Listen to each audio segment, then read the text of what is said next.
परमहंसोदितचरणकमलचिन्मकरन्दाय भक्तजनमानसनिवासाय श्रीरामचन्द्राय कृष्णत्वदीयपदपङ्कजपञ्जरान्ते अद्यैव मे विशतु मानसराजहंसः प्राणप्रयाणसमये कफवातपित्तैः कण्ठावरोधनविधौ स्मरणं कुतस्ते नारायणं नमस्कृत्य नरं चैव नरोत्तमं देवीं सरस्वतीं व्यासं ततो जयमुदीरयेत्।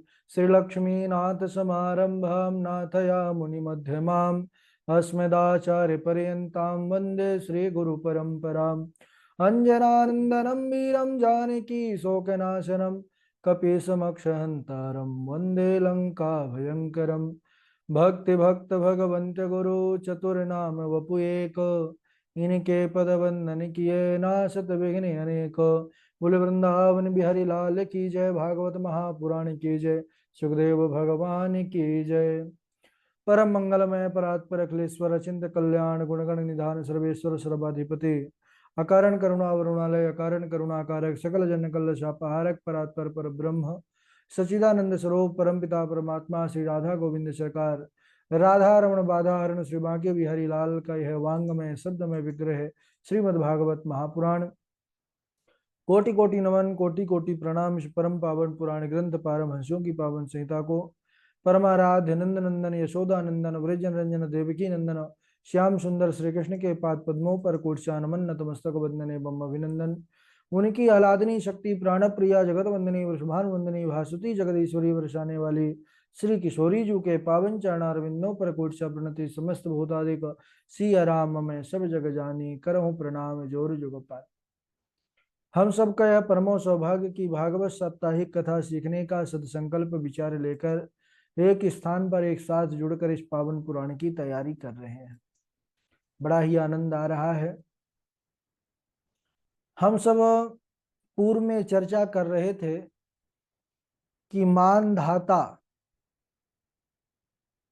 जिनके 50 कन्याएं थी और एक बड़े तपस्वी ऋषि सौभरी, उन्होंने एक बार मछलियों के विहार को देखा, एक मत्स्यराज को देखा, उनके मन में गृहस्थ में जाने की इच्छा भई।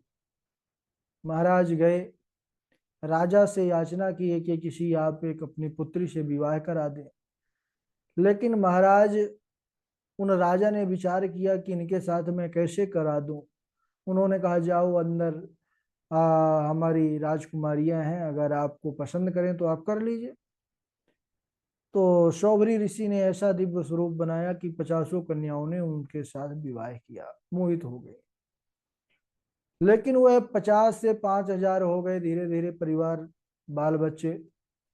तब उनको अद्भुत वैराग्य हुआ कि संगम त्यजेत मिथुना व्रतिना मुमुक्षु सर्वात्मना विसृजेत बहिरिंद्रियाणि एकश्चरण रहस्य चित्तमनंत से युंजीत तद्व्रतिषु साधुषु चेत प्रसंगः। यानी जो मोक्ष पद का अभिलाषी है, जो भगवत चरणों का आश्रय प्राप्त करना चाहता है, उनको कभी भी भोगी प्राणियों का संग नहीं करना चाहिए। उसको अकेला ही भ्रमण करना चाहिए, इंद्रियों को भटकने नहीं देना चाहिए और चित्त को भगवान बुद्धि। इस प्रकार जब उनके मन में अद्भुत वैराग्य हुआ तो सज्जनों उन्होंने अपना जो राज्य पाठ था, क्योंकि बहुत बड़ा परिवार हो गया, महाराज पहले के महात्मा बड़े समर्थशाली होते थे। राजा लोग तो एक आज्ञा पर ही संपूर्ण जो है धन धान्य पूरा राज्य समर्पित कर देते थे, क्योंकि ऐसा भजन और ऐसी तपस्या होती थी। तो उनको अद्भुत वैराग्य हुआ, संसार समझ गए कि संसार में जाने से फिर प्रभु का जो एक लगाव होता है वो कम हो जाता है। संसार को छोड़कर वह भगवान का भजन किए और भगवान को प्राप्त कर लिए। इसके बाद इन्हीं के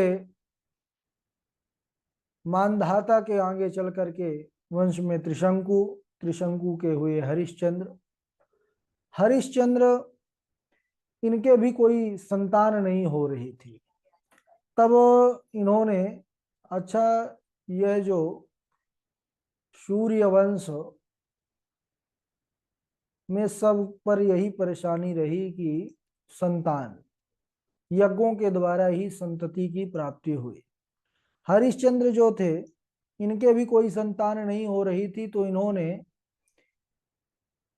वरुण देवता से निवेदन किया और मनौती मांगा कि महाराज अगर पुत्र होगा तो मैं आपका यजन करूंगा, पुत्र की बलि मैं आपको ही समर्पित कर दूंगा, आपको दे दूंगा पुत्र। अब भगवत कृपा से हो गया, पुत्र हो गया।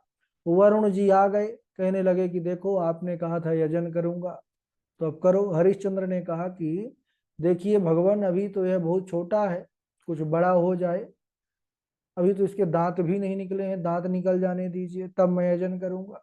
दांत निकलने पर वरुण देवता भागे भागे आए, तो बोले महाराज, ये थोड़ी बोला था कि दांत निकल आएंगे। अरे जब ये वाले दांत, अभी तो ये दूध वाले दांत है, ये टूटेंगे फिर वो आएंगे अन्न वाले दांत, तब जो है यजन करूंगा।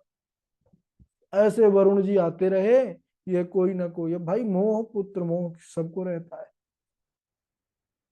तो इसी तरह टालते रहे, थोड़ा बड़ा हो जाए, अस्त्र शस्त्र ग्रहण करने लगे, उपनयन हो जाए, विवाह हो जाए, बाल बच्चे हो जाए, तो वरुण देवता रुष्ट हो गए और महोदर नाम का रोग हो गया। श्राप दे दिया वरुण जी ने, तो महोदर नाम का रोग हो गया।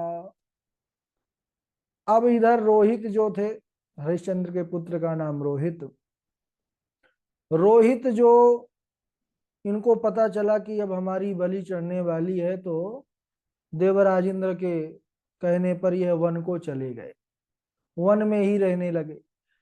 पता चला कि पिताजी को बहुत असाध्य रोग हो गया है, चलना चाहिए। जाने लगे तो इंद्र पुनः आ गए वेश बदल करके, कहने लगे देखो भाई, यज्ञ में पशु की तरह बलि बनने से अच्छा है कि वन में ही भगवान का भजन करो। और अनेकों बहानों से रोक देते थे देवराज। जब इस घटना के 5 वर्ष हो गए और उनका वह रोग ठीक नहीं हुआ, समझ गए कि यह तो देवता रुष्ट हुए हैं, मुझे जाना ही पड़ेगा। लेकिन उस समय उन्होंने स्नेह के 3 पुत्र, हाँ, स्नेह को उन्होंने खरीद लिया। अजीगर्थ 3 पुत्र थे। अब तीनों में से एक जो बड़ा था वह पिता का ज्यादा प्रिय था, छोटा था वो माता का प्रिय था, जो मझला था स्नेह से, उसको कोई भी स्नेह ज्यादा नहीं कर रहा था। तो उन्होंने कहा भाई इतने द्रव्य देंगे, आप हमारे लिए कुछ कार्य कर दीजिए। बोले ठीक है, हम आपके लिए जीवन समर्पित कर सकते हैं। अब इधर वह यज्ञ में आए, बलि खरीद लिए थे वह, अब बलि के लिए अपनी जगह उन्हीं को समर्पित करने लगे। तब वह भयभीत होकर बालक स्नेह से आकर विश्वामित्र जी की गोद में बैठ गए। विश्वामित्र जी से निवेदन किया कि महाराज मैं मरना नहीं चाहता। तो वह ऋषि, उनको दया आ गई, उन्होंने वरुण जी की बड़ी भारी स्तुति किया है। वरुण देवता प्रसन्न हो गए स्तुति से। उन्होंने कहा ठीक है महाराज, मुझे बलि नहीं चाहिए और मैं इनको रोग से भी मुक्त कर देता हूँ। तो हरिश्चंद्र को उन्होंने महोदर नाम के जो रोग था उससे भी उन्होंने उनको मुक्त कर दिया। अच्छा, जिनको जीवन दान मिला स्नेह सबको, यही आगे चल करके विश्वामित्र के पुत्र देवरात के नाम से विख्यात हुए। सुखदेव भगवान कहते हैं कि हे परीक्षित, इन्हीं रोहित के वंश में बाहुक का जन्म हुआ। इनसे इनके शत्रुओं ने राज्य को छीन लिया, तब यह अपनी रानियों के साथ वन को आ गए और वन में आने के बाद इनकी मृत्यु हो गई। इनके साथ जब इनकी पत्नियां सती होने लगी, तो जो छोटी रानी थी वह गर्भावस्था में थी। तब और वह नाम के ऋषि थे, उनको पता चला कि कोई राजा हैं जिनकी मृत्यु के बाद जिनकी पत्नियां सती हो रही हैं, उनमें से एक सगर्भा भी है, यानी गर्भ से है। तो वह जाते हैं, उपदेश करते हैं कि देखो देवी, सती होने का अधिकार आपको नहीं है। क्यों? क्योंकि आप गर्भ से हैं, आपके गर्भ में एक शिशु है, तो जब तक उसका जन्म नहीं हो जाता तब तक आप सती नहीं हो सकती हैं। अब इधर जब अन्य रानियों को पता चला कि महाराज का गर्भ संतान इसके पेट में है, तब ईर्ष्या के कारण, ईर्ष्या द्वेष ये सदा से ही चली आ रही, ईर्ष्या के कारण उन्होंने विष दे दिया कि यह भी मर जाए, इसका गर्भ भी समाप्त हो जाए। लेकिन भगवत कृपा जिसके ऊपर रहती है वह समस्त कठिनाइयों से और विपत्तियों से बचता रहता है। वह विष गर्भ में जाकर के किसी भी प्रकार का विकार नहीं किया, न उस बालक को और न ही उस माँ को। समय आने पर बालक का जब जन्म हुआ तो बालक अपने साथ विष लेकर प्रकट हुआ, विष को कहते हैं गर, इसलिए गर के सहित प्रकट हुआ तो नाम पड़ा सगर। अब यह महाराज सगर चक्रवर्ती सम्राट हुए। इनकी सुमति नाम की पत्नी से 60,000 संतान हुई, 60,000 पुत्र थे इनके। लेकिन वह 60,000 सभी भस्मीभूत हो जाते हैं। कैसे? कि महाराज सगर अश्वमेध यज्ञ कर रहे थे, उस समय यज्ञ का घोड़ा जो था इंद्र चुरा ले गए। अब क्या होता है कि सवसुमेघ यज्ञ जो कोई कर लेता है वह इंद्र की कुर्सी का अधिकारी हो जाता है। तो देवराज इंद्र डरने लगते हैं, जो कोई यज्ञ करने लगता है तो बाधा डालने लगता है। उन्होंने सोचा कि अश्व को ही चुरा लिया जाए तो यज्ञ पूर्ण नहीं होगा। तो सगर जब अपने पुत्रों को आदेश दिया कि जाओ भाई घोड़ा देखो कहाँ है। अब वह देवराज इंद्र क्या किए थे कि वह घोड़ा ला करके कपिल मुनि के आश्रम पर बांध दिए। अब वह तमाम घोड़ा ढूंढने लगे, अश्व को ढूंढने लगे, मिले नहीं। वह ढूंढते ढूंढते पहुंच गए, क्योंकि पहले के महात्मा लोग कंदराओं पर घुसे रहते थे। वहां पर गए, देखा कि कपिल एक महात्मा है और वह आंख बंद करके ध्यान में मग्न है और घोड़ा बंधा हुआ है। उन्होंने महात्मा को चोर समझा कि यही चोर बाबा है, ये झूठ में ही पाखंड में ये ध्यान का ढोंग दिखा रहा है। तो वह 60,000 पुत्र मारने को दौड़े महात्मा को। अब वह तो बड़े तपस्वी, बड़ी उनकी तपस्या तीव्र थी। तो जैसे ही कपिल मुनि की समाधि टूटी, नेत्रों से क्रोध भरे दृष्टि जब 60,000 पर पड़ी, वैसे ही सज्जनों 60 के 60,000 पुत्र जल करके राख हो गए, भस्म हो गए। महाराज सगर की दूसरी पत्नी केसनी, इनके असमंजस का जन्म हुआ। अच्छा, ये असमंजस जन्मजात योगी थे, यानी सांसारिक इनको मोह माया संसार के प्रति इनकी आसक्ति 1% भी नहीं थी। तो ये संसार को छोड़े कैसे? क्योंकि अब सगर हैं, आज्ञा देंगे नहीं। अब 60,000 पुत्र भी चले जा चुके हैं। तब उन्होंने संसार से हटने के लिए एक अनोखा युक्ति निकाला। छोटे छोटे बालकों को उठा करके कुएं में डाल देते थे, किसी के घर में ही आग लगा देते थे। तो लोगों ने शिकायत किया कि हे महाराज सगर के पास कि यह आपके जो पुत्र हैं, ये जो असमंजस, यह है हम सबके यहाँ पर बड़ा उत्पात कर रहे हैं, छोटे छोटे बालकों की हत्या कर रहे हैं। महाराज सगर बड़े क्रोधित हुए और असमंजस को बोले कि तुम इस राज्य से निकल जाओ। अगर कोई और होते तो तुमको मृत्यु दंड दिया जाता, लेकिन अब इस राज्य से तुमको बहिष्कृत किया जाता है।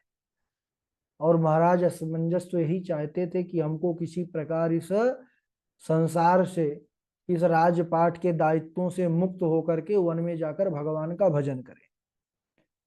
तो जब महाराज ने इस प्रकार कहा, निकाल दिया राज्य से, तो उन्होंने अपने तपोबल से जितनों को कुएं में डाला था, जो जो उनके द्वारा क्षति जिसको हुई थी, सब उसी प्रकार हो गया। क्यों? क्योंकि वह उनकी माया थी, क्योंकि वह योगी थे, योग के माध्यम से कुछ भी हो सकता है। अब इधर उन्हीं असमंजस के पुत्र हुए अंशुमान। अंशुमान ने अपने पितामह की आज्ञा से अपने चाचाओं को ढूंढने के लिए, अश्व को ढूंढने के लिए निकले, क्योंकि चाचा भी अभी तक पता नहीं है कि वह सब मृत्यु को प्राप्त हो गए। ये है कि भाई अभी ना तो अश्व मिला है, ना तो पुत्र आए हैं, अब इनके चाचा लगे। यह ढूंढते ढूंढते पहुंच गए उसी जगह पर जहां पर अस्थियों का ढेर था, राख का ढेर था, अश्व बंधा हुआ था। एक महात्मा तपस्यारत थे, उन्होंने प्रणाम किया और सारा रहस्य जब जब उन्होंने जाना कि यह अश्व देवराज इंद्र लाए थे और अपराध हुआ हमारे चाचाओं से महात्मा का, जिसके कारण सब भस्मीभूत हो गए हैं।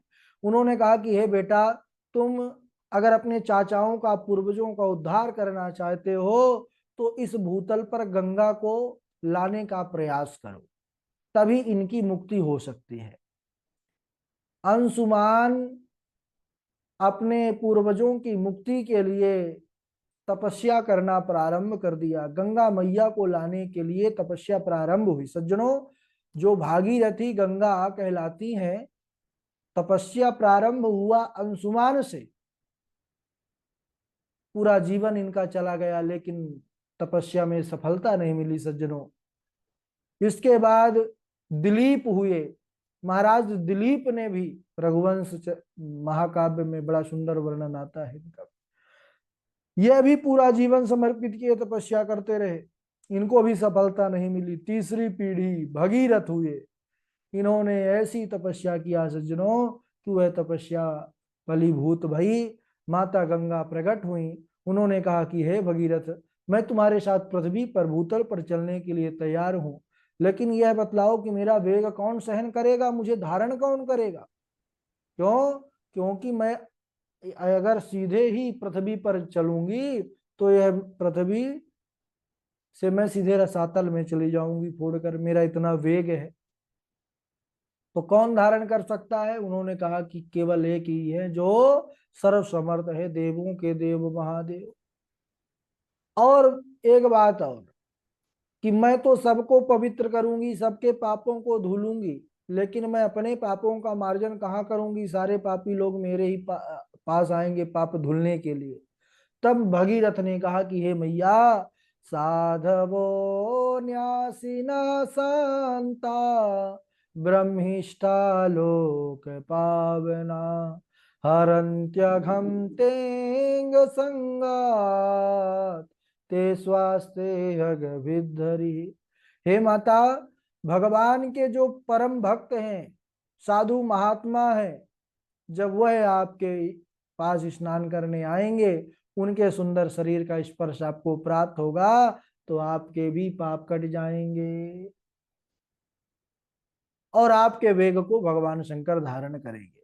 इसके बाद भगीरथ ने भगवान शंकर को प्रकट किया है, प्रसन्न किया है, और भगवान शंकर ने अपनी जटाओं पर गंगा के विशाल वेग को धारण किया है। सज्जनों, भगीरथ के प्रार्थना करने पर एक जटा को खोला है, जिससे माँ गंगा जी की पावन धारा मान सरोवर से होते हुए, गंगोत्री होते हुए और भगीरथ के पीछे पीछे चल रही हैं। अच्छा, भगीरथ ने भूतल पर गंगा मैया को लाया तो इसीलिए गंगा का एक दूसरा नाम है भागीरथी।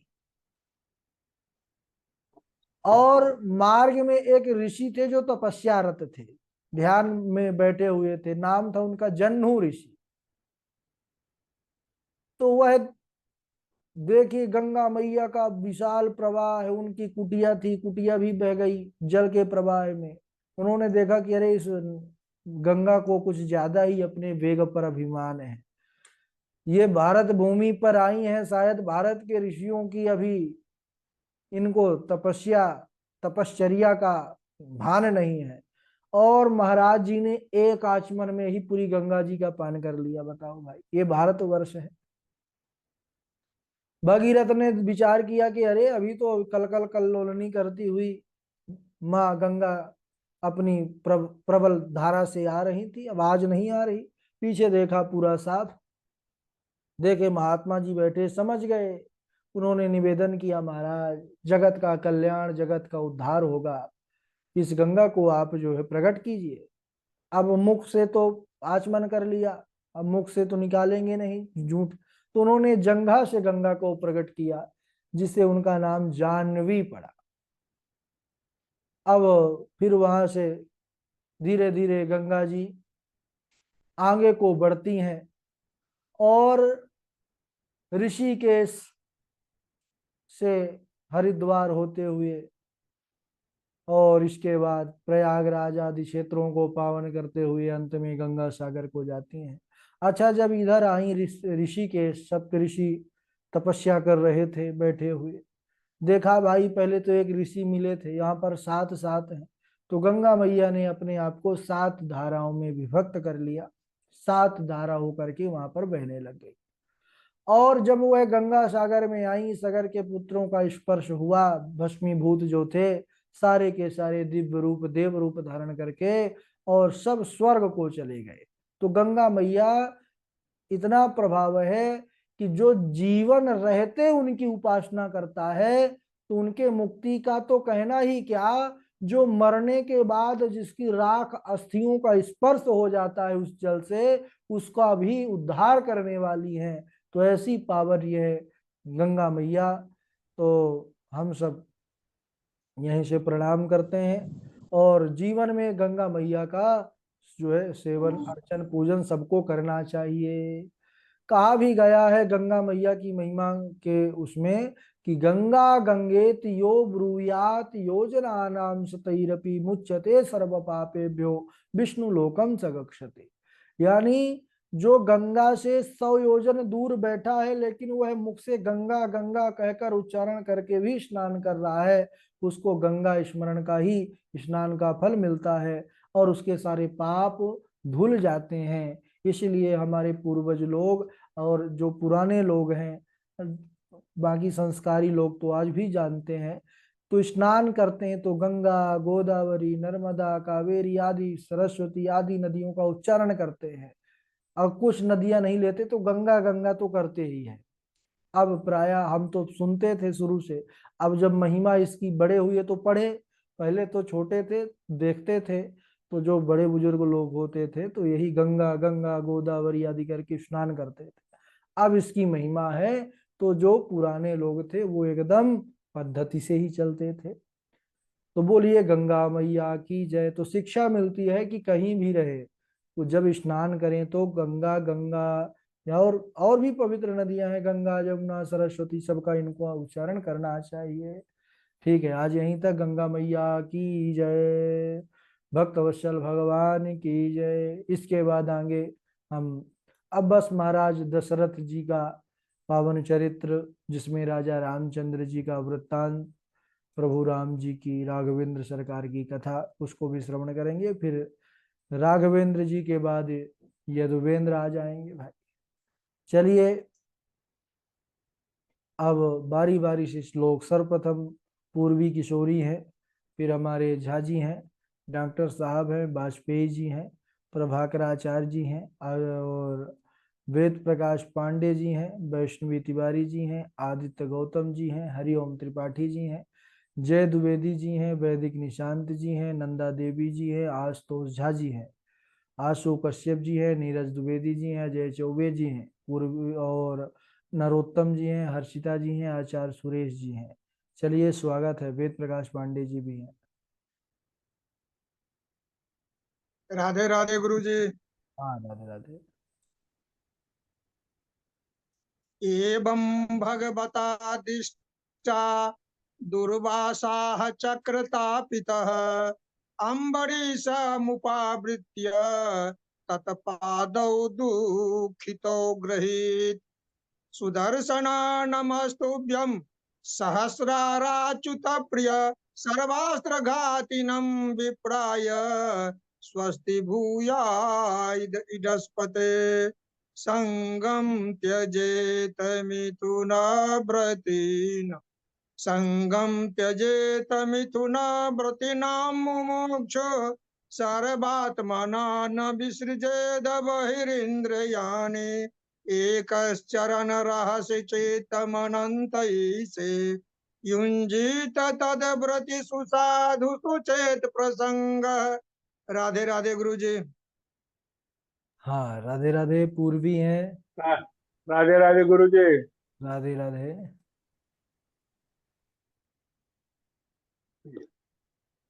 सुदर्शनम नमस्तुभ्यं सहस्राच्युत प्रिय सर्वात् घातनी विप्राय स्वस्ति भूपाइडस्पते संगम त्यजेत मिथुन व्रतिना मुमुक्षा सर्वात्मना न विसृजेत बहिरेन्द्रियाणि एकश्चरण रहस्य चित्तमनंत ईसे युंजीत तद्व्रतिषु साधिषु चेत प्रसंग एकश्चरण रहस्य चित्त मनंत ईसे युंजीत तद्व्रतिषु साधु चेत प्रसंग।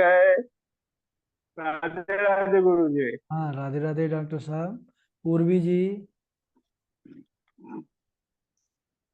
राधे राधे गुरु जी प्रणाम।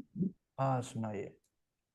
सुदर्शने नमस्तुभ्यं सहस्राराच्युत प्रिया सर्वास्त्रघातिन विप्राय स्वस्ति भूयाइडस्पते। ठीक है। प्रभाकराचार्य जी हैं, वाजपेयी जी हैं। राधे राधे गुरु जी। राधे राधे। चलिए आप सुनाए, प्रभाकर जी आप सुनाए। आप सुनाइए ना, पहले पहले आप, अब बड़े आपको ये। राधे राधे। सुदर्शन नमस्तुभ्यं सहस्राराच्युत प्रिय सर्वास्त्र घातिन विप्राय स्वस्ति भूयाइडस्पते संगम त्यज्यत मिथुन व्रतिनां विमुच्यो सर्वात्मना न विसर्जेत बहिरिन्द्रियाणि एकश्च चरण रहस्य चित्तमनंत ईशो युज्यत तद प्रतिषु साधुषु चेत प्रसंगा। राधे राधे। राधे राधे गुरु जी। राधे राधे राधे। सुदर्शन नमस्तुभ्यं सहस्राराच्युत प्रिया सर्वास्त्रघातिन विप्राय स्वस्ति भूयाइडस्पते। बहुत बढ़िया। प्रभाकराचार्य जी के बाद वैष्णवी तिवारी जी हैं। वैष्णवी राधे तिवारी। राधे गुरु जी प्रणाम। हाँ राधे राधे सुनाइए। सुदर्शन नमस्तुभ्यं सहस्राराच्युतं प्रिया स्वस्त्राघातिन विप्राय स्वस्ति भूयाइडस्पते। जी गुरु जी प्रणाम। हाँ आदित्य गौतम जी। गौतम जी सुनाए भैया। आदित्य गौतम जी व्यस्त हैं। वैदिक निशांत जी।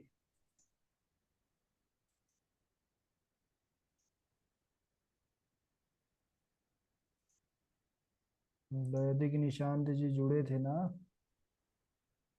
हरिओम त्रिपाठी जी, अजय चौबे जी। जी गुरु जी चरण स्पर्श। हाँ। सुदर्शन नमस्तुभ्यं सहस्राराच्युत प्रिया सर्वास्त्रघातिन विप्रा स्वस्थ भूता ईडस्पते। जी गुरु जी। चलिए भाई ठीक है, मेहनत करने लगे हरिओम। राधे राधे। हाँ चौबे जी। सुदर्शन नमस्तुभ्यं सहस्रार्युच प्रिय सर्वास्त्रघाती न विप्रा स्वस्ति भूया इडस्पते।